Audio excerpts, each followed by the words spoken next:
Okay, there go the notifications. It looks like we are live. Debbie, Michael Goldsmith. I haven't seen you in forever, Michael Goldsmith. What's up, buddy? Hello, hello, hello. Drew Smith. Hello, Drew.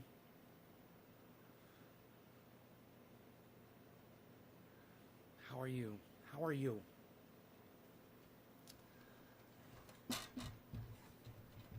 All right.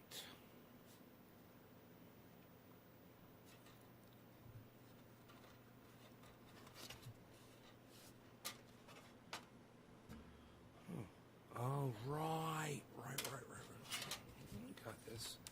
I got this. Okay, cool. We're good there.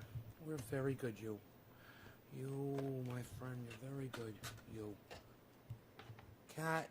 Hey, guys. Wow, look at all these people come streaming in. Holy shit. The masses have amassed. It's, you know, it's crazy. I only see the chats from Facebook. I don't see any chats from YouTube or anywhere else. Just 4 Facebooks. Let me just click over here and see what my status is. Okay, everything is online. Great. We are live. And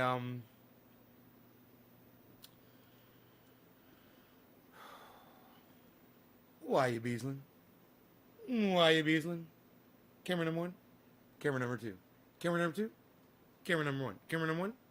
Camera number 2. Okay, we had enough fun with that? Are we good? We're good? Why you bleezin? Why you bleezin? Why you Beezlin? Are you Beezlin?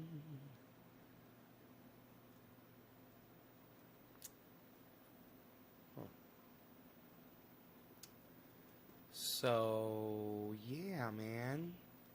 Thought I'd go live and do a show. If you're on Facebook, say hello, guys.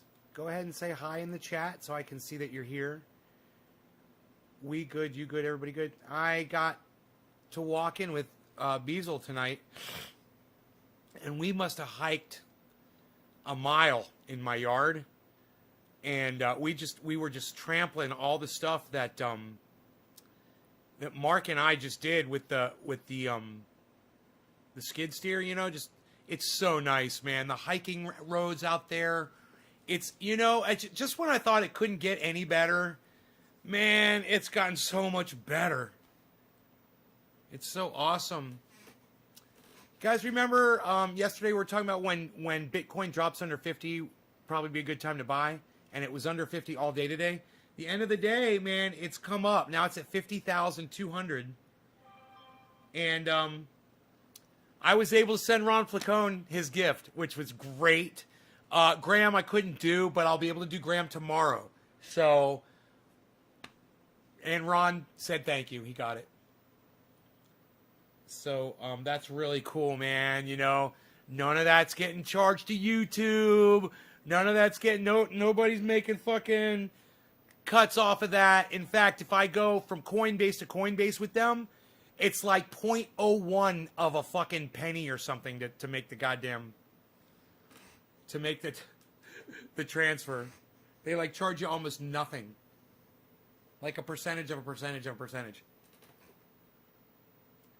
So, I told you guys that Bitcoin was probably going to do this. And, bro, I got to tell you, I don't know. I have no idea what Bitcoin's going to do. All I know is from what I look at and what I guess. But that's not really good enough. There's a lot of things involved. But, man, I tried to purchase it. The thing is purchasing it at the right time, you know, when it's cheap, really makes it worth your while. And then I've got a question for Ben over there at BitBoy Crypto. I wonder if he might know the answer. Is it more lucrative or advantageous to give Bitcoin as a gift when it's low in the market value, or is it better to give it when it's high in market value? You know? when you're giving gift Bitcoin. So you've been holding 4,600 since last year? Wow, man. Right on. Evening. That's a lot of money in Bitcoin. Pamela Warm. Hey, Pamela. Dude, $4,600 and you've been holding it? I'm assuming... Oh, Bitcoin. Yeah, I see. I've been holding Bitcoin since last year. Kevin, what's your Bitcoin up to now, bro? Give it low. It will always go up. Give me some when it's low. I mean, give a gift whenever. If it goes up, it does. That doesn't sound like you really know what you're talking about, Kevin. Yes, I bought in April. April of last year. Oh, yeah. So what'd your 4,600 go up to?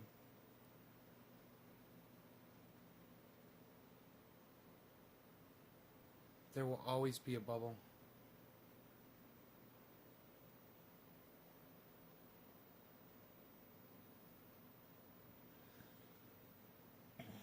I tell you what it's doing right now is just every 10 years there's an inflation bubble of over. Yeah, you said that.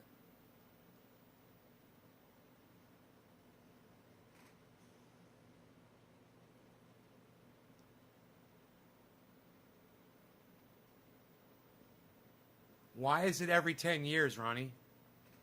That doesn't sound like you really know what you're talking about, Kevin.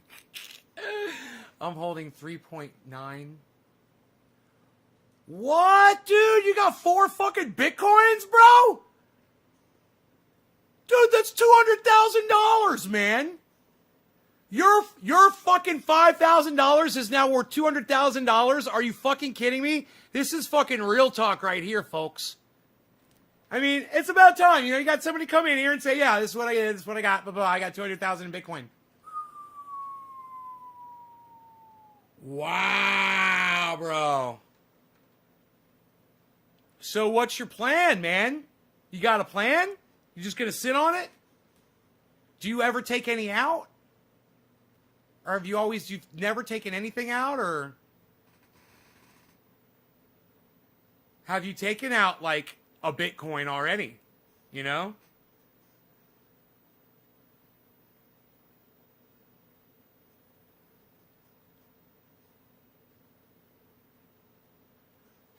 Oh, he said 3.9 coin, you fucking liar. You got 4,600. Okay, it tripled, dude. Okay. It's not $200,000, but it's 13,000, a little bit more than 13 grand. You put in 5,000, now you got 13 grand. That's fucking still crazy. North Dakota finally passed recreational cannabis in the Congress. North Dakota. Huh. Hey, Carrie. Don't call it recreational, all right? Don't be a fucking moron and use the words that they tell you to use. Just call it cannabis legalization or, you know, cannabis regulation or, yeah, I like legislation. Say cannabis legislation. Don't call it recreational cannabis. You're being a fool and you're using their stupid fucking words. So no more of that. All right? All right, Carrie? Free holding 3.9. Yes, made the position free holding 3.9. I don't know what you mean by you made the position free.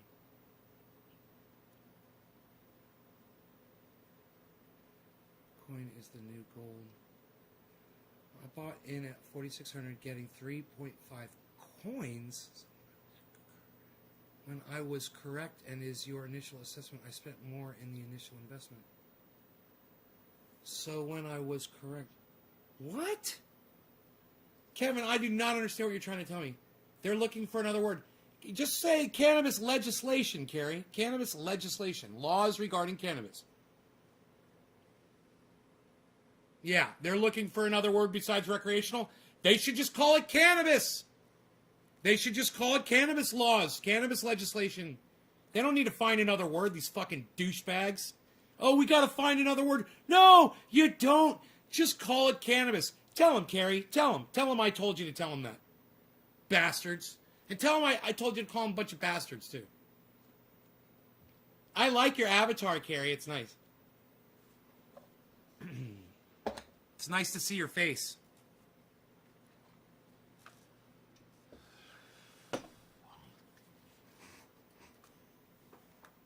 All right, I got some shatter here. Shatter.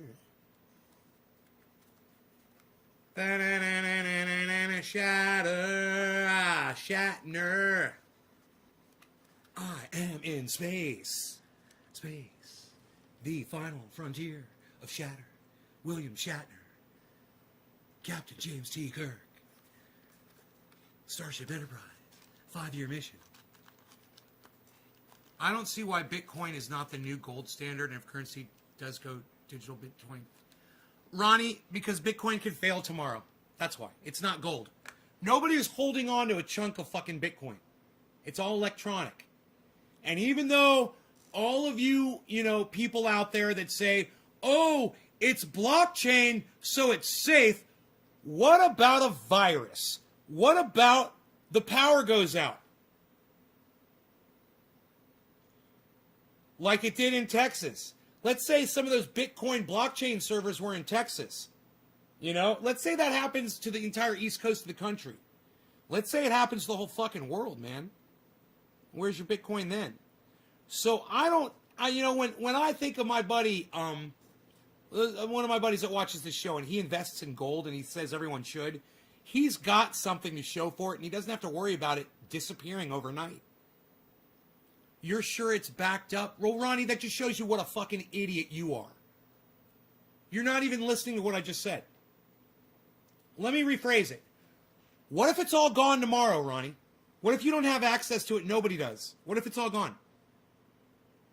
No backup, no way to get to it. It's gone. Do you have a chunk of gold, like my buddy does, sitting in your house, that people would buy from you?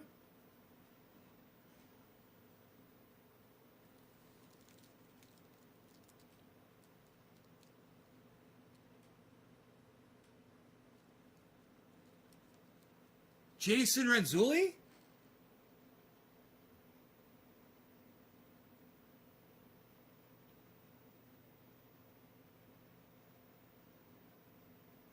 That's true. If electricity goes out, says the Bitcoin. Right, man. You got no power. That's what I'm saying. Let's say a huge fucking storm. Let's say that goddamn volcano goes off. It blocks the sun out, man. You're not going to have access to that stuff. There's probably 10 different things that could happen that could take out Bitcoin. And one of them is something as, I don't know Jason overall. I've never heard of him before. I don't know who that is. Hey, Greg, it's good to see you again, brother.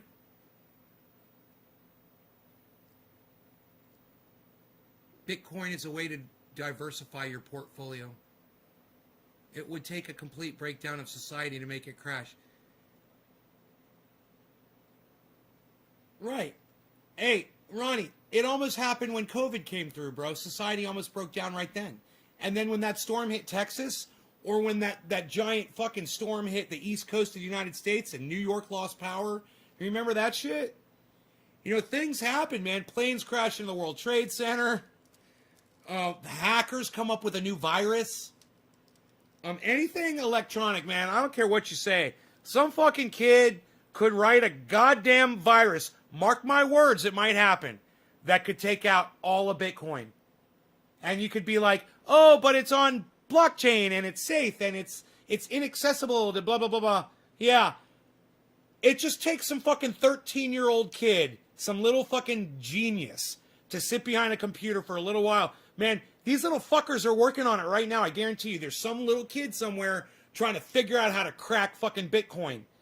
And, I know there's no master server, and it does make me feel more comfortable. But at the same time, people think that it's a lot more secure than it really is. When you watch the value of Bitcoin just totally fucking drop on one day, You know, let's say Elon Musk, he doesn't give a fuck about you or me, right? Let's just say he's like, hey, man, I'm going to pull all my shares out of Bitcoin. 1.5 bill. Well, now he's probably got 2 bill now in there.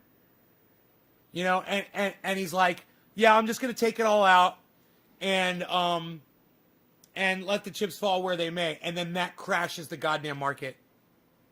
And hey, man, one man could do it.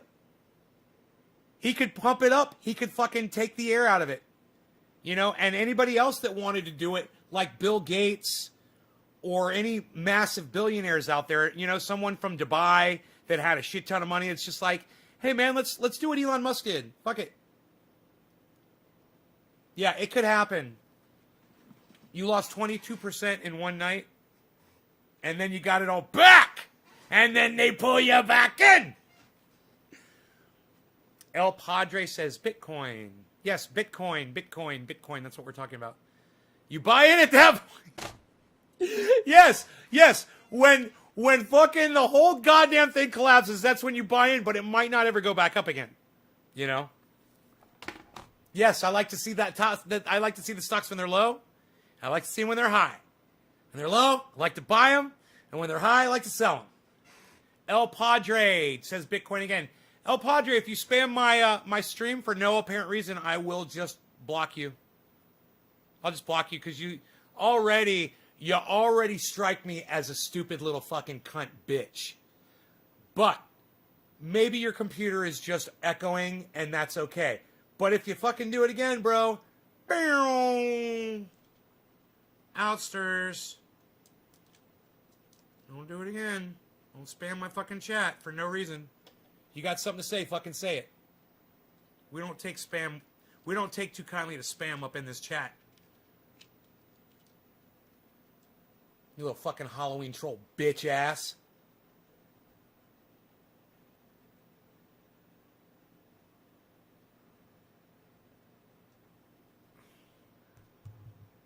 I'm a con man, or maybe I'm a god, zooming around the planet in my hyperlooping car. It doesn't even make sense. You should say, I'm a con man, or maybe I'm a, not God, or maybe I'm a star. Yeah, he's a con man or a star. I'm a con man, or maybe I'm a star, zooming round the planet in my hyperlooping car. El Padre says, how? Wow, nay, cheers. Cheers, dab time. What are you saying wow about? Wow what?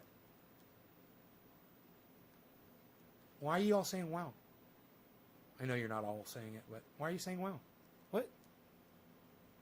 I like the way El Padre is like, sorry. We usually don't get that response from someone that's spamming the chat. That's great, man. It's a great response. You're still here, man. You're still here. Who dropped that first digit?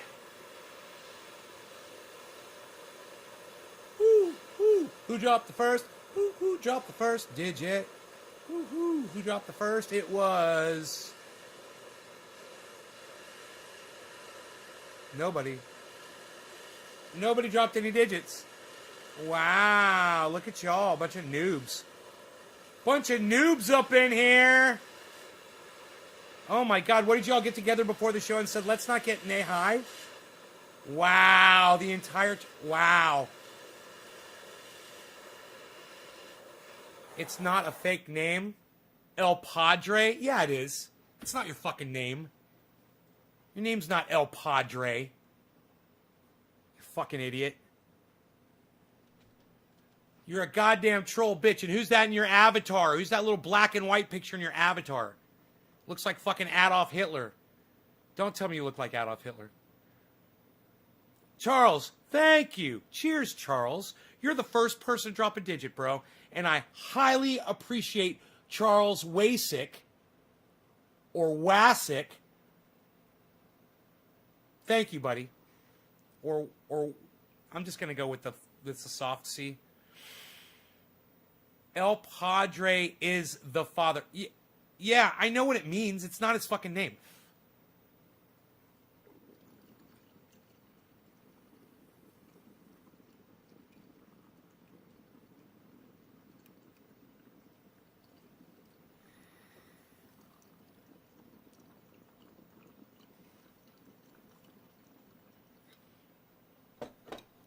Hey, El Padre, well, fuck police and fuck pigs and fuck cops and fuck you. All cops are bad, bro.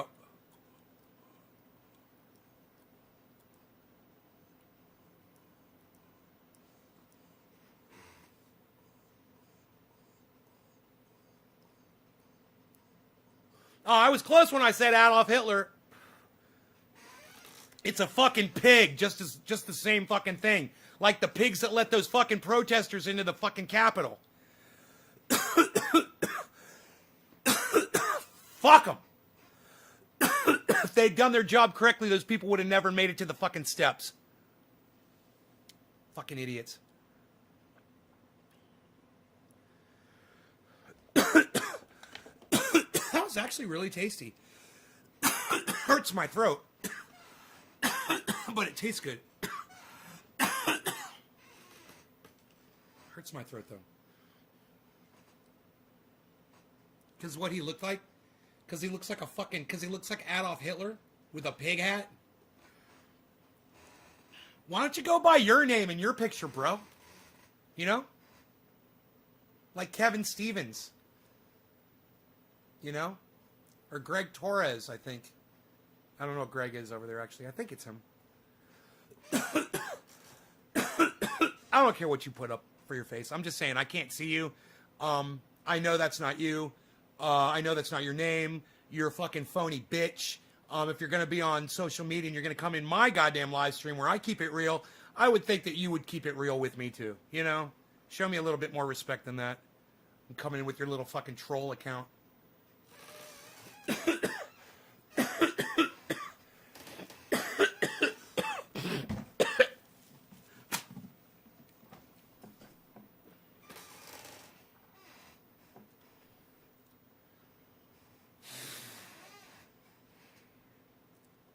What kind of oil? Shit oil, whose name does not get repeated on my fucking live stream because it sucks. You know, I just realized I sent them a letter back and they never fucking responded, the people that sold me this garbage. Now that it hurts my throat, I'm remembering it. Isn't that funny? Yo, have a good time. All right, keep ablazing. All right, take it easy. Keep ablazing's leaving, I guess.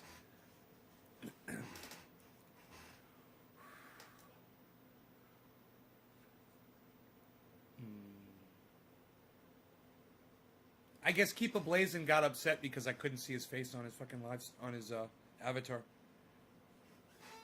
Did you get upset, Keep a Blazin'?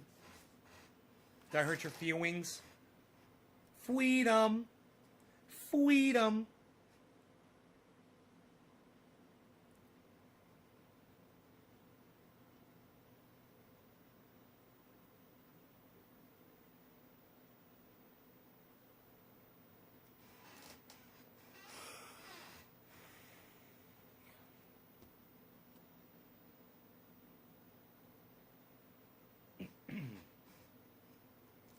It's like when you do dabs, you always want to do more than one, you know, but when it hurts your throat, you're like, fuck you. You know, why would I do that? Why wouldn't I just grab my rosin and smoke some of that instead, even though I'm almost out? It's smoother, and it get me just as high, if not more high. I'm a con man, or maybe I'm a star, zooming around the planet in my shitty tunnel car.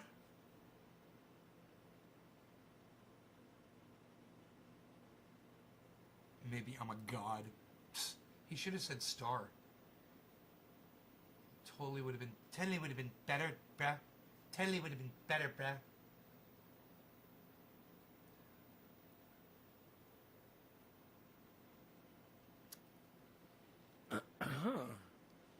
Oh, here it is. Oh, I've got just enough for several dabs.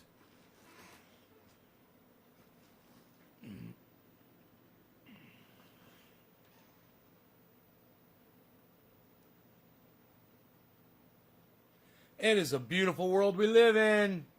What? Now that's smooth. That's gonna be smooth right there, pal.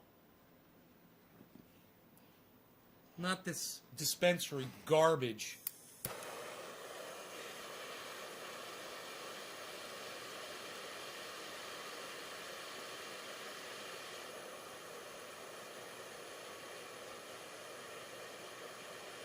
Hey, I wonder how my blood pressure's doing.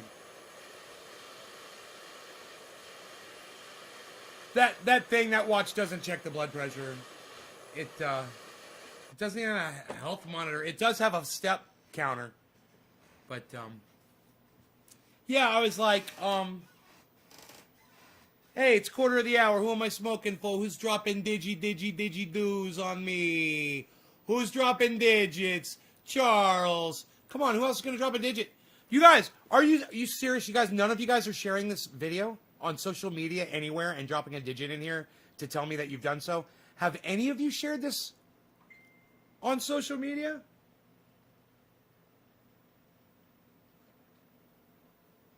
Have any of you done this on social media?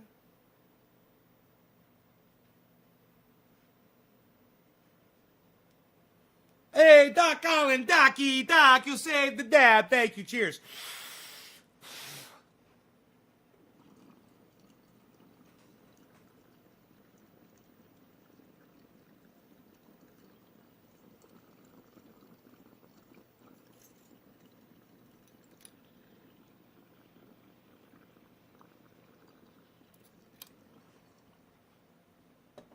Tasty still. Tasty, smooth, no pain.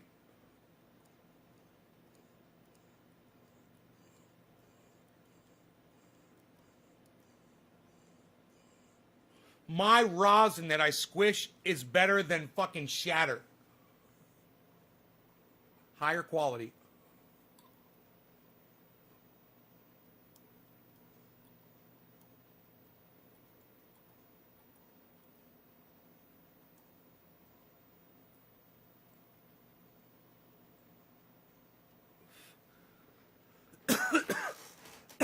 Why, you Beezlin?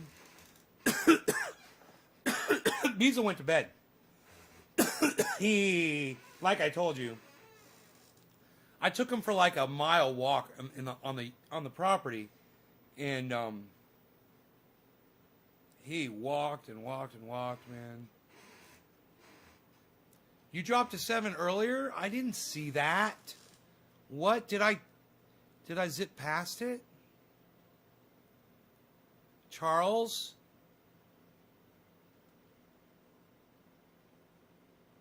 Bro, dude, did you see it come up on my screen?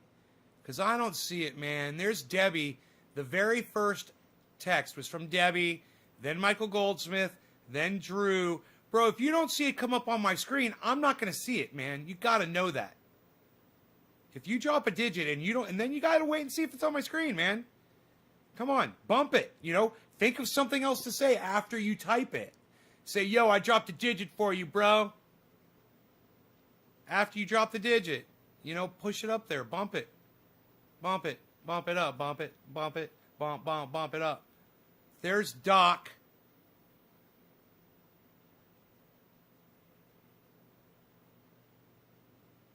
Yeah, that's after Charles. Doc. Doc's 3. Randy's 3. Hey, man. Come on, you guys. Are you guys going to share this video for me? Seriously, man. Come on. You guys realize that BitBoy Crypto has 20,000 viewers when he goes live? And you guys won't even share this video for me, man. You guys won't even share this video for me. You're right, Nay. My wrong. Oh. Maybe you did it on the earlier show, bro. You think about the earlier show, bro? You think about the earlier show, bro? Hey, man. I have no shame when it comes to my audience. I love you guys. I trust you guys. I hope you trust me. I have no fucking shame when it comes to you guys. Please, please, please share this. Go on social media. Tweet it at somebody. Go on Facebook. Put it in a group. Go on YouTube and make a post on your YouTube channel and say, and put a link to this. And The direct link is youtube.com. Listen to me. The direct link is, you can type this out. It's easy. youtube.com/C/trendyasdabbers/live.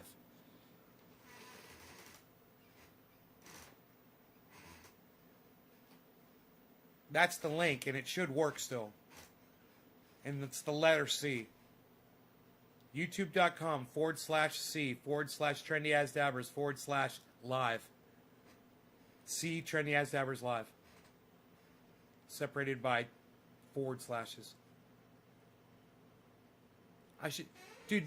BitBoy Crypto has 20,000 views. I'll take 200. I'll take 200 for 50, Alex. I deserve 200. If BitBoy Crypto has 20, I'm sorry. Yes. My brain just melted inside my skull. If BitBoy Crypto has 20,000 viewers when he goes live, I should have at least... No, I can have 200. It's not that I should have 200. I shouldn't have 200 because you guys know. You guys know. He shouldn't have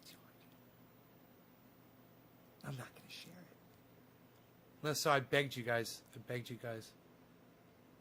I begged you guys to share this. Well, Chris, when you share it, drop a digit in here. Hit a 3, a 5, or a 7. The 3 means you shared it on Facebook, and Twitter is what it used to be.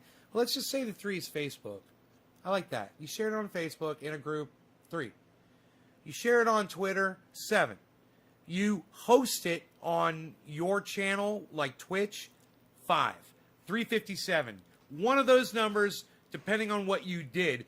Chris, I'm going to assume you shared it on Facebook because you're typing from Facebook. Am I correct? That would be a 3. Just remember the 3 points of the F.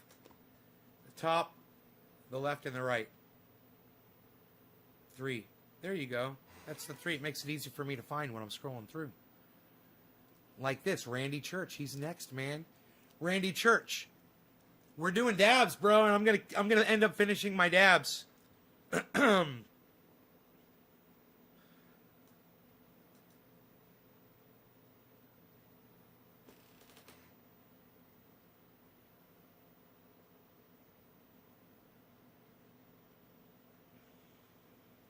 I haven't smoked dabs like this. My dabs, good dabs, in quite some time.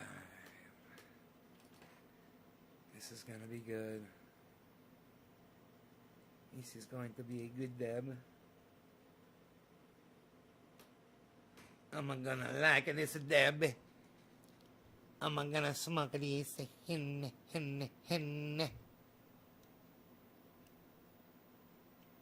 Tiffany, hi honey, how are you? I'm sad. People haven't been sharing the video. It's not doing really good. Is your face melty? Is my face melty? You mean, are you making a comment about my Bell's palsy?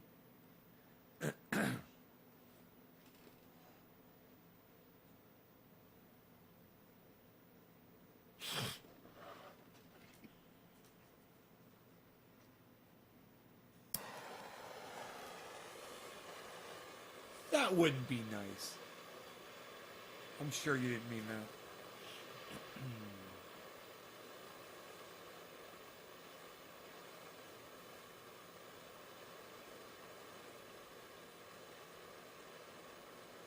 It works. YouTube.com/C/trendyasdabbers/live. There it is. Doc Holland. Doc Holland, just put the link in the chat.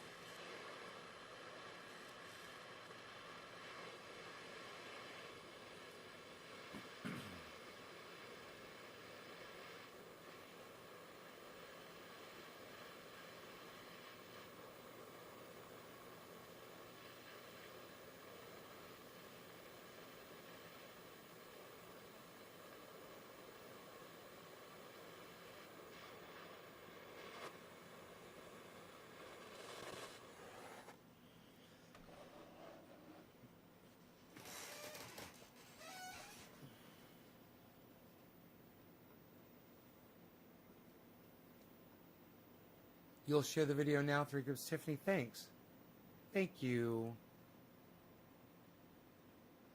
You made my life better. I wish more people would share it, man. I can't get viewers unless people share it. I don't know what's up. I don't think people want to see my show, man. I just don't think people want to see my show. You know? There's really no excuse. Except for me and the quality of the show, or the lack of quality.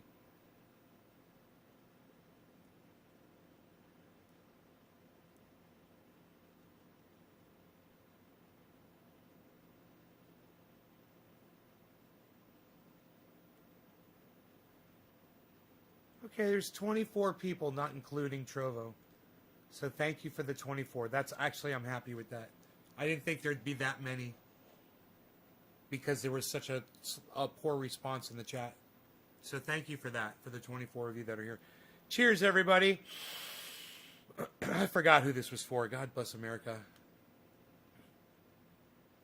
Randy Church, cheers.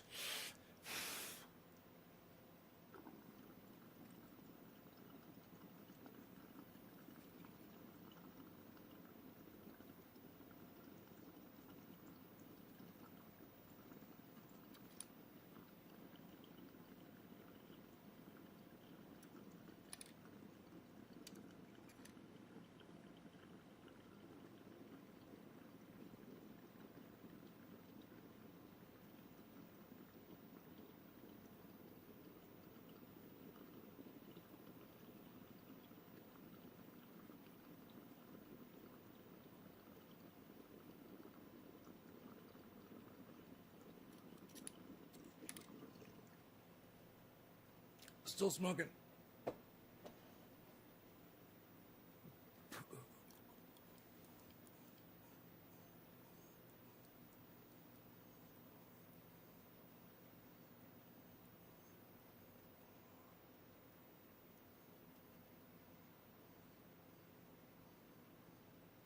Can't even see them. They're invisible. It's probably the green screen is blocking the light that shines down right here. Fuck. It is. There's a shadow right here on my hand. I can see it.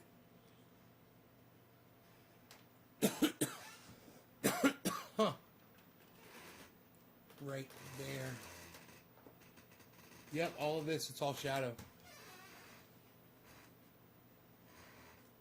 Nick Brown. Yeah, some of you guys, it's not your fault, man. You know, it's not your fault. I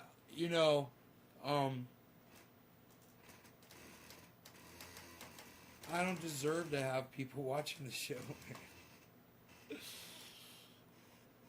So it's all right. The good thing is I know it. You know. But I just refuse to conform, man. And that's a problem that I have. I have a very hard time conforming. When I am sitting with a group of people, I'm fine, you know. But when it's just me, I'm a fucking beast. I'm a savage, man. Did you guys see Savage Joy, Marie, on Ron Placone? Did anybody go and watch that after I recommended it? They talked about cannabis. And Ron mentions at the beginning that he doesn't like that they're calling it marijuana and that he'd rather them call it cannabis. It's fantastic. Steven Culbertson, thank you for the 3, brother. Oh, yes. Thank you for the share. Yes. Thank you for the share. Thank you for the Aiden Hawk. Hello. Thank you for the share. Randy Church. Yes, sirree. Chris Frisley. Chris Frisley. God, is that like the coolest fucking name ever? Dude, is your name Chris Frisley?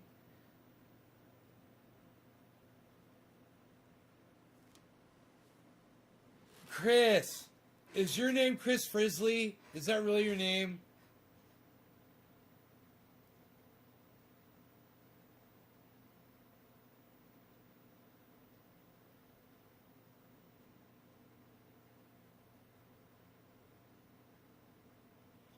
Dude, did they call you Frizzly, the motherfucking Grizzly?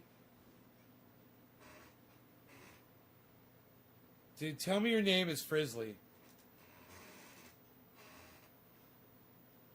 That's true, Daniel Sears. I love you, Daniel Sears. I love you. Thank you. Thank you so much.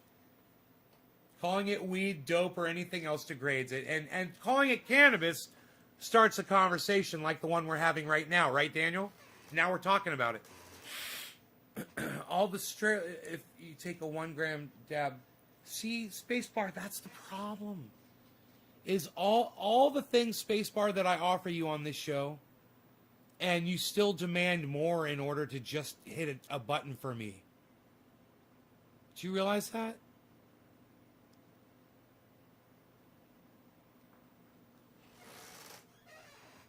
Everything the show offers, between the interviews of the other people and, you know, my instruction on how to make triage oil, how to grow cannabis, how to store it, how to smoke it right, how to save it so you have a bunch, how to grow vegetables, how to go off grid. None of that's good enough for you, huh, Spacebar? I got to do more for you to just share it, for you to just share the video.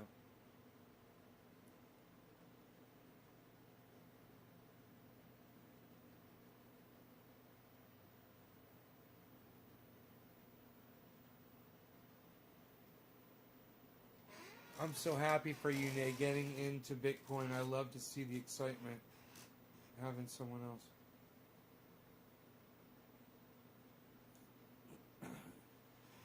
You're excited to see me get into Bitcoin?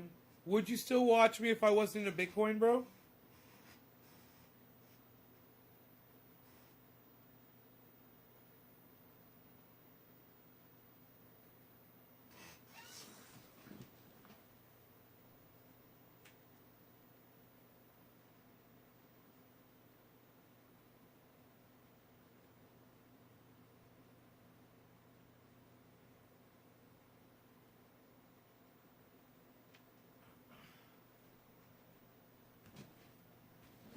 That's what I like to hear. Sorry, Daddy, do you forgive me? Spacebar, yes, I do forgive you. Could you call me Nay instead of Daddy, please? N-A-Y. It'd be like we'd be buddies if you call me Nay, N-A-Y.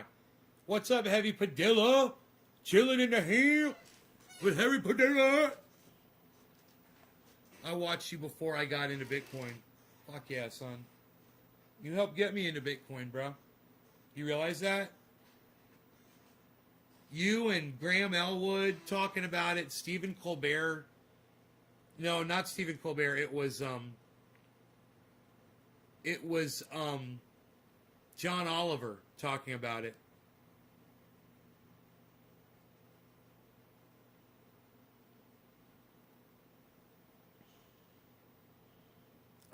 Ron Placone and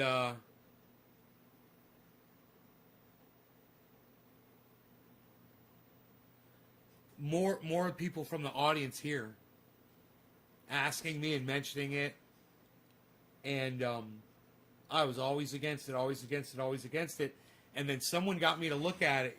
I heard what it was doing. I heard it was at 30, then it went to 33, then it went from 33 to 47, to fucking 47. It blasted, and it was 55. I was like, I think I'd be stupid not to get into it. I'm always saying, I've got this money and I don't know what to do with it and blah, blah, blah, blah.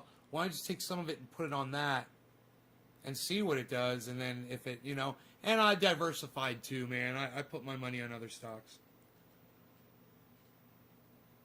My cat's playing with my belt, acting like a little kitten. Oh, wrong camera.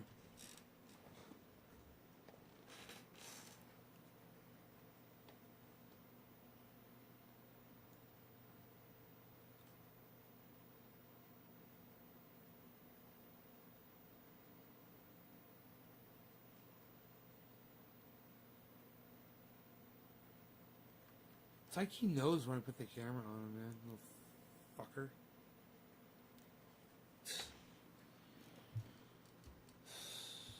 Unreal, pal.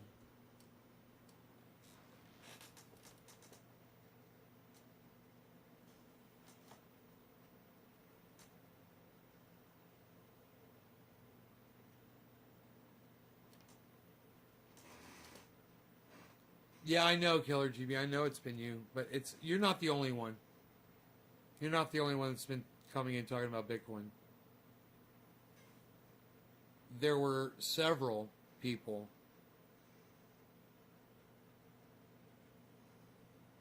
And there were even random people that came in mentioning it that I didn't know.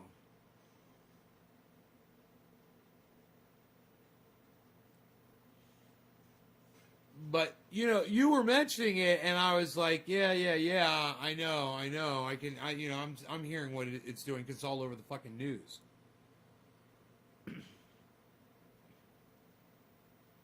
Especially after what Elon Musk did.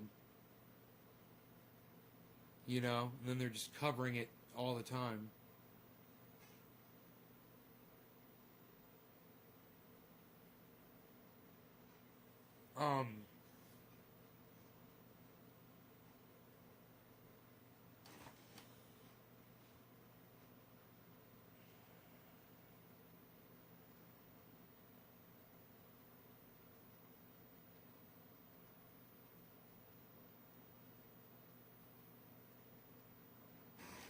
Um, uh, does it,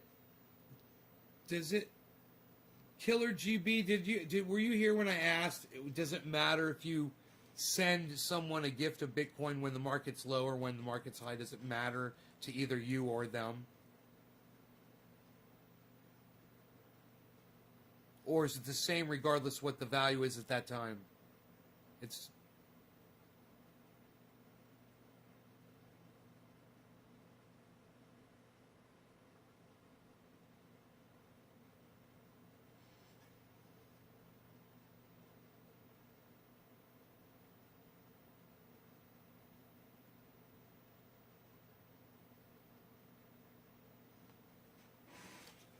Hell yeah, Daniel. Have you tried the triage oil, bro? On your knees? I used some on my knee the other day, man. I haven't had pain in it since. It was sore from I was walking. I put it on one time, I think. I think I only put that goddamn triage oil on one time on my knee. I've been, like I told you, I walked a mile today up all over my goddamn mountain. Put these roads in, they're so sweet. Dude, I haven't even taken the rocks around there yet. But I've driven all over it with the quad. It's so nice, man. It's so nice and level.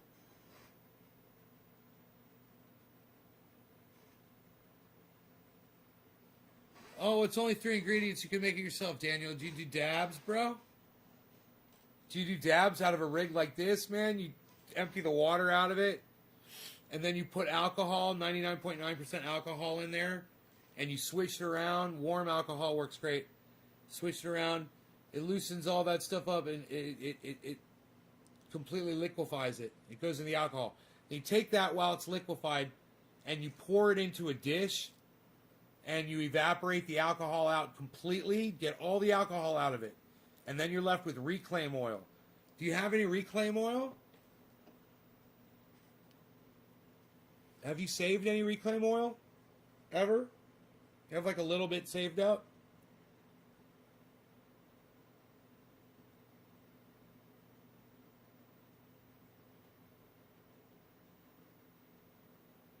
I've been saving reclaim oil since my first house.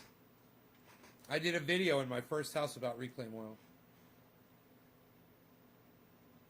Here in California.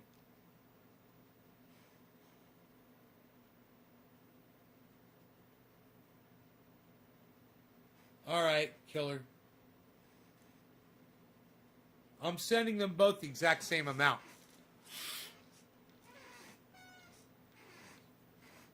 I have some, but not much.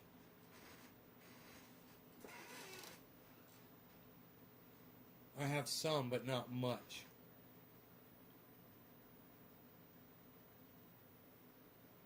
Do you have 15 drops of it?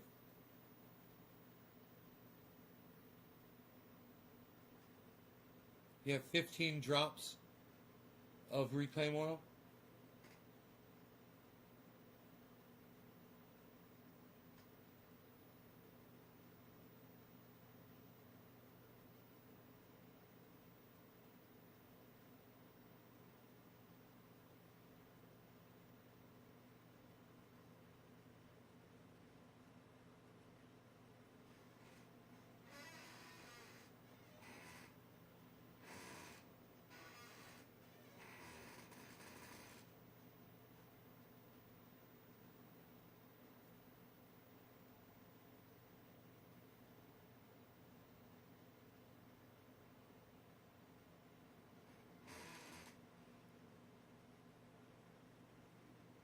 It shouldn't take you long to get it now that you know to save it up if you're doing dabs. I mean, shit, you don't even have to do the reclaim. You could just take the dabs and decarboxylate them 275 degrees for about 10 minutes. You could almost do it with a fucking hair dryer.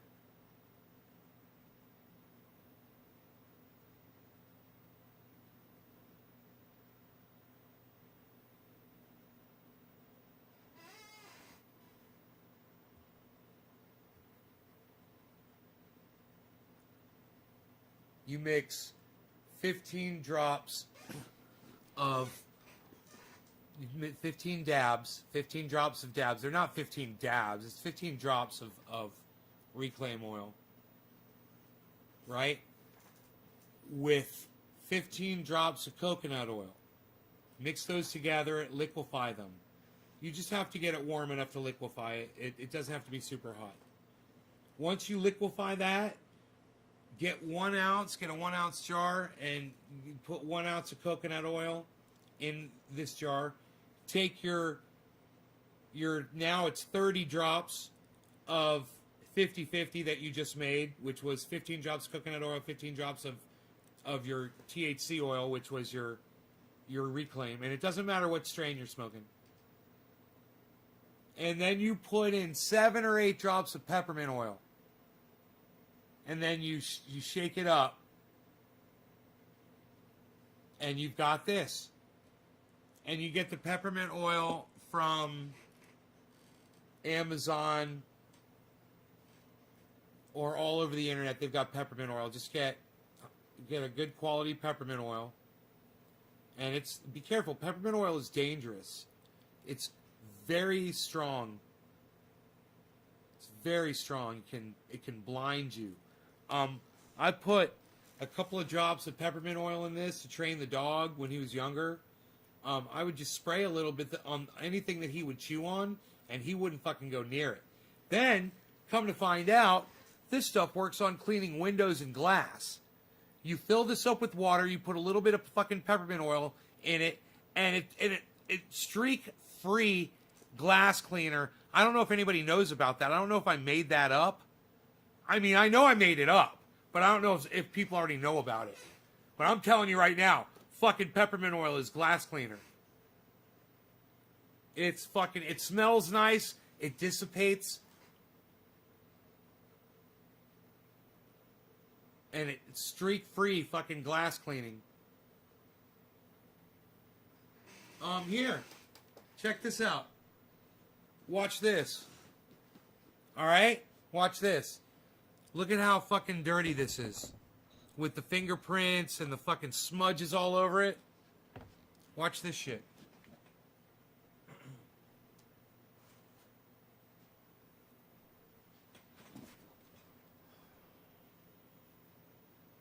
Got peppermint oil and water, right? Mostly water, just a little bit of peppermint oil. And then I'll just spray it on. Watch this thing fucking clean up.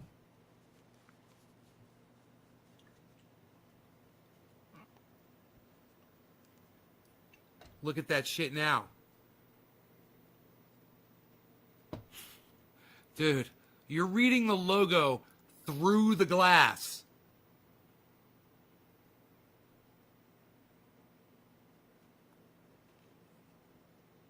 Look at that shit. That's fucking... Is that already a thing? It's gotta be. People must have already known about that. Because I figured it out real fast. Someone else had to try it too. You know, but if you mix peppermint oil in water to, you know, to keep your dog or your cat from fucking with shit. And, you know, look at the base now. The base was disgusting. Now look at the base. Look at it sparkling. Fucking no streaks.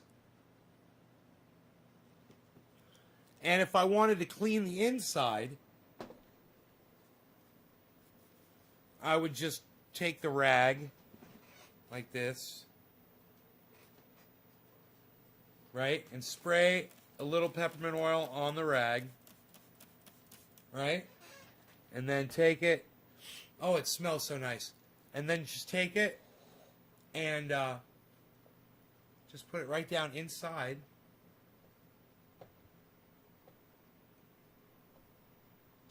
Right? Just like this. Don't press it down too fast because you'll shoot water out of your bowl. And just leave enough that you can hold on to. And then just grab it by the base and just start twisting. And eventually, it won't take long, it'll start spinning.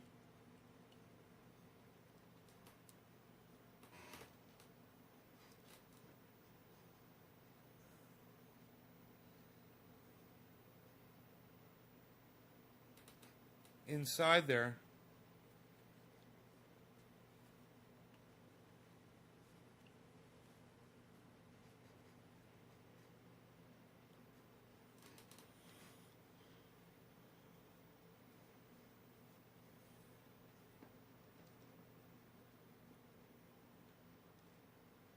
I think there's something down inside. Yeah, I'm gonna have to clean this with alcohol.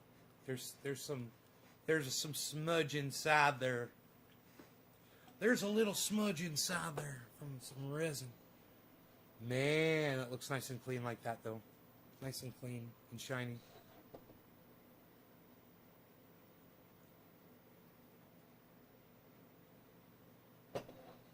Bro, I use it on my glass on my windows. I did it today. I cleaned it cleans where the dogs from next door come over and they're muddy and they're wet and they put their paws against the glass and they put their nose against the glass and you can see smears all over that fucker. I spray it really good with some peppermint oil water, man, and just wipe it down once that way, once this way, and then I look to see if there's anything on there that, you know, like little tick turds. Fucking see a little tick turd, a little mid shit on there. A little mid shit fucking... Fuck them midges. You guys know what a midge is? Who knows what a midge is? Who knows what a midge is? I watched Dave Scott. So I think his name is Dave Scott.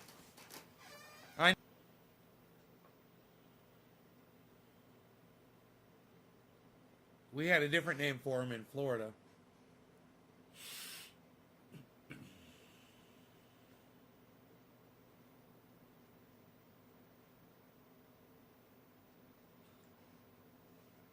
No idea, huh, you guys? You got no idea what a midge is?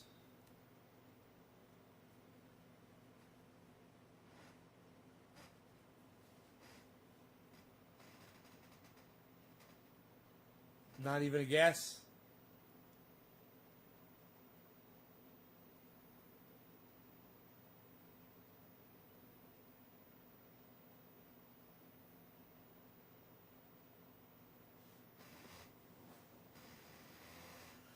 That's right, Killer GB. It's a no-seum. No, Killer GB got it, man. It's a no-seum. That is correct. A midge is a no-seum. They are little fucking bastards. Just thinking about them makes my fucking skin itch. You know? Oh my god. Those things make your skin crawl, bro.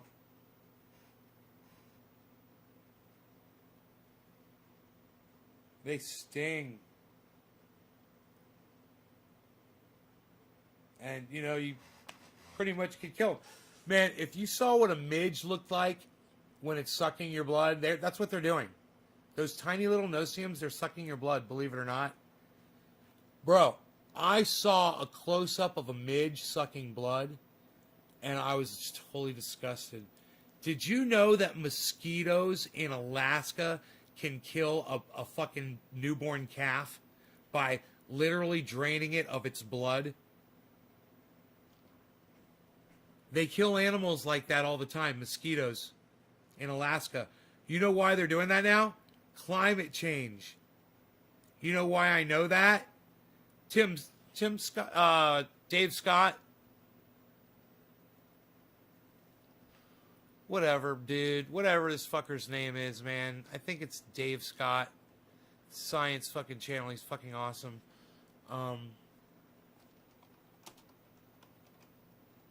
He's talking about cicadas. No, not Dave Scott. My bad.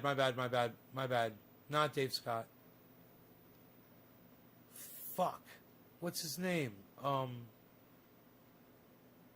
What did I say? First.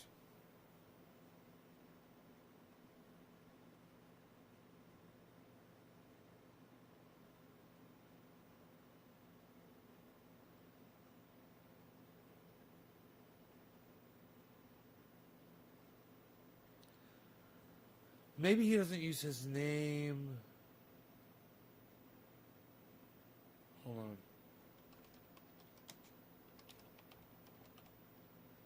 Tom Scott. Tom Scott? No. Michael Scott? No.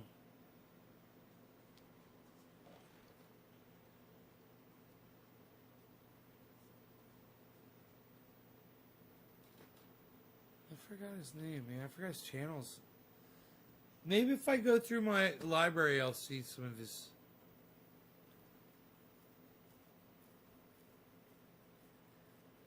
God, dude, Seth Meyers is a fucking moron.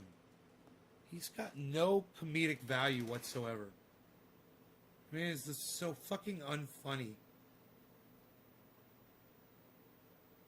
He's so not good, you know? I can't think of another way to say it. He's really bad at comedy.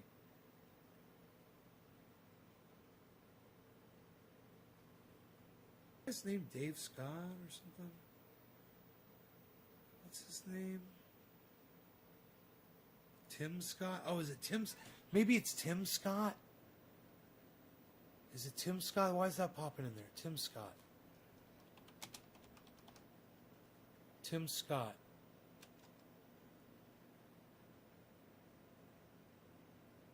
No. No.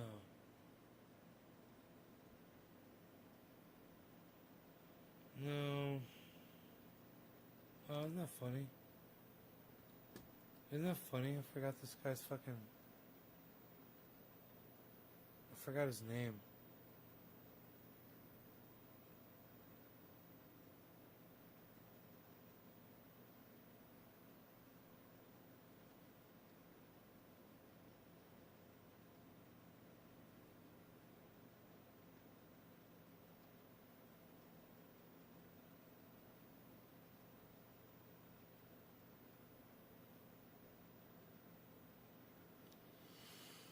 I can't find him in my history, man.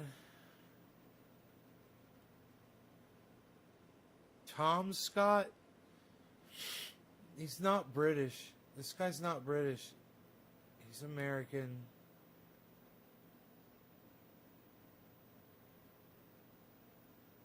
It's so funny. It'll come up. I'm gonna find it any second now. In my watched videos.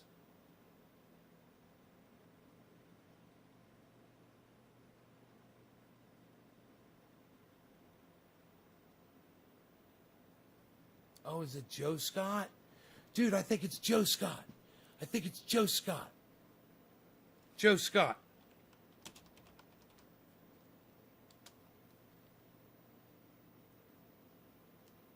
Joe Scott. That's it. Dude, this guy is fucking great. Joe Scott. Oh, yeah, here it is. Here it is. Here it is. Here it is. Here it is. You guys are going to love this. You guys are going to love this. You're going to say, like, oh, I've seen this guy. You're all going to be like, oh This video yeah. is brought to you by Curiosity Stream and Nebula. Check out the teaser to my new Nebula original series at the end of this video. Remember the show Silicon Valley? I thought it would be fun to start this video off by talking about what is probably one of my favorite scenes in that entire series. Except for Middle Out, of course. It's in the first season when the Peter Gregory character was still on the show, which, by the way, they killed off that character because the actor died in real life. I didn't realize that. It's pretty sad. Anyway, in the episode, a couple of guys who run a business that Peter's venture capital firm had invested in were coming to him trying to get some kind of loan because they had hit a problem and they were going to have to lay off some people if they didn't get some extra money. So they're in there, they're desperate for money, they're trying to save their business, and he can't stop talking about Burger King. Or, as he referred to it, Burger King. Apparently, he was driven by a Burger King on the way to work, and he realized he'd never eaten at one, so he sent an assistant off to get one of everything on the menu. So then he goes on to like spread it out over his entire desk, and he's getting all weirdly obsessive in his little neurodivergent way about it, and the guys are over here freaking out, and then he narrows in on the sesame seeds, and then starts mumbling about cicadas. Cicadas? Anyway, the point is, he connects the dots in his head to figure out that there are only 3 microclimates around the world where sesame seeds grow. And 2 of those 3 have cicada populations, one of which broods every 17 years, and one of which broods every 13 years. And he figures out that next year, in the show anyway, both of these were going to line up, leaving only Indonesia as the only place in the world that has sesame seeds to put on the billions of Burger King buns that would go out around the world. So he invested in Indonesian sesame seed futures and was going to make enough from that to be able to give these guys the money that they needed. It's just such a brilliant solution, and it's a great scene, and of course it got me curious if this was something that had ever happened, because there are definitely 13 and 17 year cicada species, so I started to think, like, has that ever been a thing where those came up at the same time and disrupted agriculture in some way? So I nerded out on cicadas and started doing a lot of research online just because I wanted to know the answer to this, and I found a website that, holy God, if I was nerding out on cicadas, this guy is a cicada super nerd. It's called Cicada Mania, and it tracks different broods of cicadas all around the world. It has a little feature here where you can enter your location and find out when cicadas are going to brood where you live. It has entire pages on different species and their characteristics. Oh, and when you scroll over a link, the cursor becomes a cicada. This might be the most adorable website I've ever seen in my life, but I can kind of see how somebody can get sucked into this because insect swarms are kind of fascinating. According to the book of Exodus in the Bible, God unleashed 10 plagues on the Egyptians to convince the Pharaoh to free the Jews from their captivity. Water turning into blood, raining frogs, lice, boils, all the greatest hits. And one of them involved locusts. They covered the face of the whole land, so that the land was darkened, and they ate all the plants in the land and all the fruit of the trees that the hail had left. Not a green thing remained, neither tree nor plant of the field, through all the land of Egypt. That was dramatic. But, from a scientific perspective, this may have actually happened. Molecular biologist Ciro Trevisanotto is the author of The Plagues of Egypt, Archaeology, History, and Science Look at the Bible. He blames it on the volcanic eruption on the island of Thera, now known as Santorini, in the year 1600 BCE. He told the Telegraph in 2010 that the ash fallout could have caused weather anomalies leading to higher humidity and more precipitation that would lead to more locusts. Although I feel like I should point out that the Thera eruption has actually been blamed for a lot of things over the years, everything from the end of the Minoan civilization to the Bronze Age collapse to the end of Atlantis. I actually went to Santorini a couple years ago. It was the last big trip that I took before COVID hit. It was great. I remember traveling. But weather anomalies have definitely led to locust plagues before. In fact, they're still dealing with the fallout of a swarm last year in 2020 in East Africa and Western Asia. In 2018, cyclones dumped a ton of water on the Horn of Africa, Oman, and Yemen. And this created breeding grounds for locusts that caused all the swarms that happened last year. In fact, the 2020 swarm was one of the worst outbreaks in over 100 years. It was reported that one swarm was 40 kilometers wide by 60 kilometers long. That's big enough to cover the city of Paris 24 times over. Desert locusts are basically a type of grasshopper. What sets them apart from other types of grasshoppers is that they have a tendency to go from a shy, unremarkable animal to a friggin' destroyer of worlds. What, does that sound over the top? Because it's not. Desert locusts, as the name implies, are used to dry conditions. They live sparingly, they're in survival mode most of the time, until it rains. When the rain starts to fall, they basically turn into gremlins and multiply by the tens of billions. They gather together in what's called the gregarious phase, and this helps them to produce a hormone that causes all kinds of different transformations. They change color from green or tan to a bright black, red, or yellow, and their bodies get smaller, their endurance... And a very important point you guys should realize, with global warming, we're going to be getting more rain events. With more rain events, you might see more of these guys in the near future. Increases, and their brains grow, along with their appetites. By the way, this ability to change in response to environmental conditions is known as phenotypic plasticity. The females lay eggs together that all hatch in sync, so hey, Jacob. 1 million desert locusts can turn into 1 billion in just a few days. And then once they take flight, they're... All right, Daniel. Locusts ride the winds and can migrate across great distances. In just one day, they can fly more than 200 kilometers, eating all the green vegetation they find along the way. They can eat their own weight in food every day. Now, granted, that's only 2 grams each, but when you're talking about 50 billion of them in these swarms, that can add up to as much food as 35,000 people per square kilometer. A swarm in West Africa from 2003 to 2005 resulted in $2.5 billion in harvest losses, according to the UN Food and Agriculture Organization. In fact, they call the desert locust the world's most dangerous migratory pest, affecting the livelihoods of 1 in 10 people on the planet. So why talk about insect plagues? That's why. Now, swarming behavior is pretty common around the world. Fish, ants, bats, even snails get their swarm on. But a handful of animal swarms stand out above the rest, not only affecting people's livelihoods, but decimating crops around the world. So let's start with everybody's favorite parasite, the mosquito. Some fun facts about the mosquito. There's more than 3,000 different species of them. 176 species are recognized in the United States. Some can transmit diseases like dengue, West Nile, encephalitis, filariasis, malaria, and yellow fever. And they contribute to almost 1 million deaths worldwide each year. Now, not all mosquitoes actually bite you. It's only the female ones. They suck your blood for a blood meal so they get protein to make eggs. And mosquitoes have been around since the Triassic period, so much like cockroaches, they're probably not going anywhere. And like locusts, heavy rainfall can increase the numbers. For example, the inland floodwater mosquito can lay up to hundreds of eggs at a time, and those can stay dormant for up to 10 years. And if at some time during those 10 years there's some extra rainfall and the lakes and rivers rise up enough to cover those eggs in water, they can all hatch at once, releasing millions of mosquitoes all at the same time. Fun! Oh, and do you know which state has the worst mosquito problem? It's not what you think. And it's not Texas, even though we love to complain about our mosquitoes here all the time. No, it's Alaska. Which kind of blows my mind. I always think of mosquitoes as being tropical. But yeah, Alaska has over 35 mosquito species, and their swarms are so huge they can actually disrupt animal migrations. Caribou especially, because the swarms can actually cause them to go away from their normal feeding grounds, which can lead to malnutrition and extra stress, which reduces their population. Mosquitoes have actually lowered the population of caribou in Alaska. Now, why are there so many mosquito species in Alaska and other Arctic regions? 2 words: climate change. In a study published in the Proceedings of the Royal Society B in 2015, researchers found that mosquitoes are very responsive to environmental temperature changes. They said, quote, a warmer spring and earlier pond thaw in 2012 resulted in a mosquito phenology that was advanced by 2 weeks relative to 2011. In fact, they found that for every 1 degree Celsius increase in temperature, the amount of time the mosquitoes need to grow decreases by 10%. And that means less time exposed to predators. The faster they go through these life stages, the better off they are, one of the researchers, Lauren Kohler, told National Geographic. If you're only exposed for 20 days instead of 24, that's good for you. That's 4 days you don't have to worry about being eaten. Not so much good for the caribou, though. Depending on where they are, they might run to higher ground, or they might run to windier areas, or areas with more snow and ice, coincidentally areas that have less vegetation to eat. And also, the earlier arrival of the mosquito, because of the warmer weather, actually coincides with the birth of new caribou calves. And yeah, this is how bad the mosquitoes are up there. They can swarm a caribou calf and drain it of all of its blood. Make sure you pack some off next time you go to Alaska. Or Louisiana after a hurricane. Yeah, last year in 2020, along with every other disaster that we had going on, Hurricane Laura unleashed massive numbers of mosquitoes, enough to kill deer, cattle, and horses. An agricultural expert named Jeremy Hebert claimed that he'd never seen anything like it in his life, and that, quote, as soon as you would walk outside, your legs would turn black from the sheer amount of mosquitoes. Ugh, mosquitoes are the worst. Sort of on that same note, here in Texas every year we get swarmed with crane flies, which are harmless, but they look like giant mosquitoes. In fact, sometimes they're called mosquito hawks. They're also often inaccurately called mayflies. But mayflies are something else entirely. In June of 2019, meteorologists noticed a massive dense storm on their weather radar on top of Lake Erie, even though there weren't any reports of any rain there. That's because it wasn't a cloud. It was a mayfly swarm. There are more than 3,000 species of them worldwide, with more than 700 species in North America alone.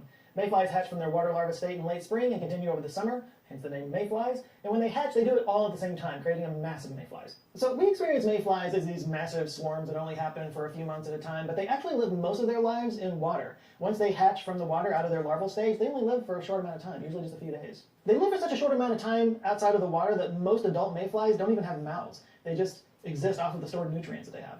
In fact, females of the Delania americana species only live for about 5 minutes. And what are they doing during that 5 minutes? Shagging. Lots of shagging. I mean, if you only had 5 minutes to live, what would you be doing? Mayfly swarms are basically colossal orgies. Orgies so big that some towns have had to close down roads, cars have been damaged, and some cities have to turn off their lights. It's like your mom's in town. After mating is completed, the male dies, the female then goes off to lay her eggs in the water, up to 3,000 eggs at a time, and then she dies too. Talk about going out with a bang. But enormous swarms of mayflies are actually a good thing. It's basically an all-you-can-eat buffet for birds and other wildlife. A study published in the Proceedings of the National Academy of Sciences in 2020 found that, quote, a single emergence event can produce 87.9 billion mayflies, releasing 3,078.6 tons of biomass into the airspace over several hours. Yay, massive orgies! It's also good news because it means our aquatic ecosystems are healthy. Since mayflies spend most of their lives in the water, they're really sensitive to pollution, which can compromise their ability to reproduce. In fact, you can kind of tell how clean the water is by the size of the mayfly swarms. Unfortunately, it appears that the mayfly populations are getting smaller. It's actually gone down by 50% in some areas. Oh no, smaller orgies.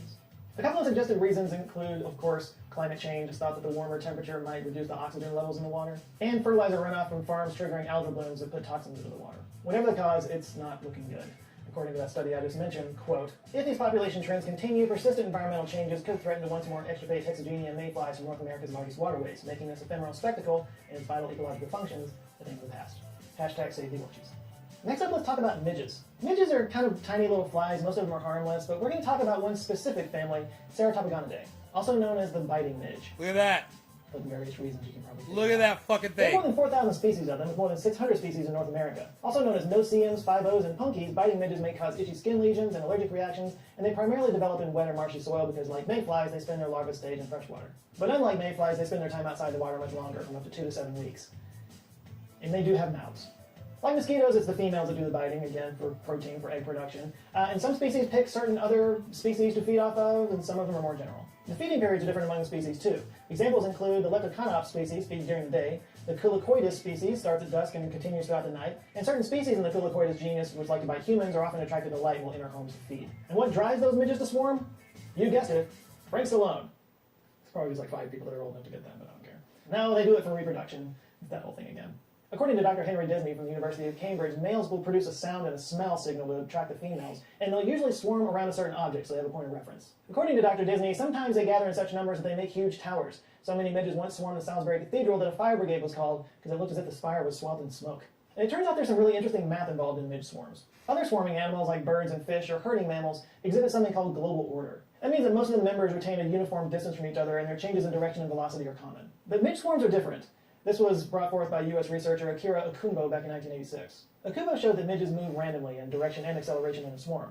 Still, the swarm remained a swarm because of the nature of randomness. Okumbo also showed that a midge's inward acceleration increased in inverse proportion to how far it was from the center of the swarm. He described the swarms as self-gravitating systems. UK physicist Andy Reynolds added to that work in a paper in... Dude, did you see that fucking swarm they just showed? Of midges? Oh my god. Direction and acceleration in a swarm. Still, the swarm remained a swarm because of the nature of randomness. Okumbo also... Oh my god. That's a fucking swarm of midges, man. Dude.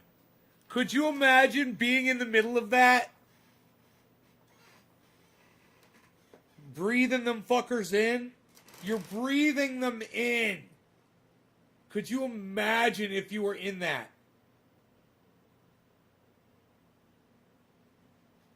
Dude.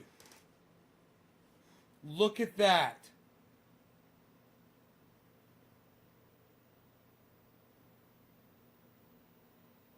Oh my god.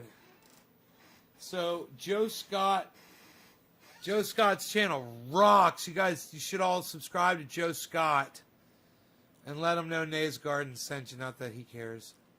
He's huge. He's wower than Harlem, baby. He's got fucking 1 million subscribers. He's wower than Harlem, kid. You know what's up. You know how we do. Showed that a midge's inward acceleration increased in inverse proportion to how far it was from the center of the swarm. He described the swarms as self-gravitating systems. UK physicist Andy Reynolds added to that work in a paper in 2018 where he used the Langevin equation as a framework. That equation is used to describe Brownian motion, which is basically how colliding particles appear to move randomly in a fluid. And he discovered some interesting results. For example, that these swarming systems actually behave the same way as star clusters and gravitational systems. His research also showed why weather conditions don't disrupt a swarm. Displace a swarm with a gust of wind and it behaves like a solid despite all that empty space, Reynolds told Cosmos magazine. The swarm consists of a dense inner core and an outer vapor phase with strange thermodynamic properties. So, why do species swarm? There's a few different reasons, including protection. Grouped together offers the appearance of a larger entity, helping to reduce the risk of any one individual being harmed by a predator. It also saves energy. Moving in the same direction helps to share the effort when fighting against air or water resistance. And of course, reproduction, because it's easier to find a mate in a group setting. Swarms also accomplish tasks that are difficult for an individual to perform, and what happens is you get sort of an emergent swarm intelligence out of it. And this collective intelligence can often achieve results and goals that one individual wouldn't be able to do by themselves. So if at any point during this video you were wondering, why somebody would study why midges swarm, like who would dedicate their lives to this, why would they do that? Well, that's why.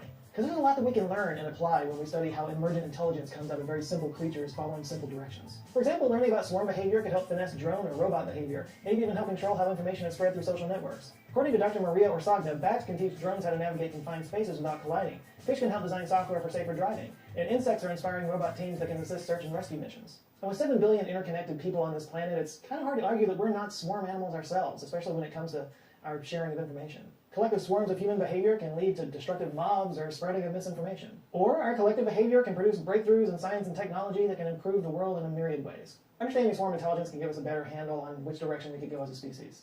So, maybe there's something we can learn from those little bloodsuckers. By the way, I mentioned at the beginning of this video the locust problem they're dealing with in Africa. They're still recovering from that big swarm from last year. Well, if you would like to learn more about that, I can highly recommend the show Locust Swarm on CuriosityStream. Part of the Bright Now series that covers all kinds of global topics, Locust Swarm looks at the issues around the desert locust in the Horn of Africa and the Middle East, as farmers, scientists, and UN bureaucrats work to combat swarms of up to 50 billion locusts that can consume as much as the entire nation of Kenya in one day, and how they're relying on ancient as well as modern techniques to turn the tide. This is, of course, just one of thousands of documentary series that you can find on CuriosityStream from some of the best documentary filmmakers around the world. It was created by the guys behind the Discovery Channel, so you know it's legit. Plus, when you sign up for CuriosityStream, you get free access to Nebula, the streaming service I'm a part of, as well as many of your other favorite science communicators. It's where you can watch our videos ad-free, and it's also the home of exclusive Nebula originals that you can't find anywhere else, including, drumroll please, my own Nebula original series that I can finally reveal to you guys. It's titled Mysteries of the Human Body, and here's a sneak peek. The human body. Chances are you have one, and you probably think you know it pretty well. But have you looked inside? Some weird stuff going on in there. From our earliest days, we've been trying to understand the human body. What makes it work, how we can make it work better, why do things go wrong? Okay, I'll probably get in a lot of trouble for this one. That's got to go away.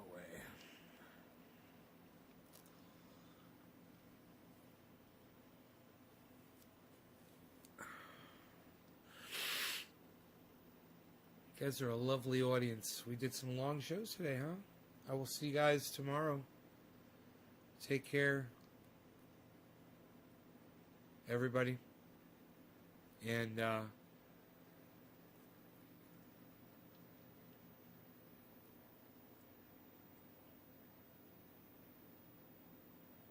check out my friends Ron Placone and Graham Elwood. Go watch their shows. They're fucking awesome. Check out their channels on YouTube. Ron Placone, Graham Elwood. Ron Placone, Graham Elwood. Ron Placone, Graham Elwood. Check out Graham Elwood's movie on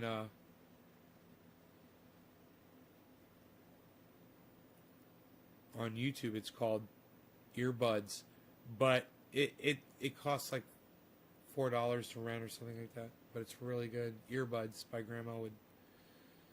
Check out LucyandRon.com for some good comic strip entertainment from Ron Placone. LucyandRon.com. All right, you guys, take care. I will see y'all later.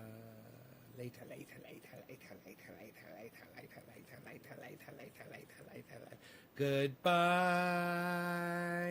Goodbye. Goodbye.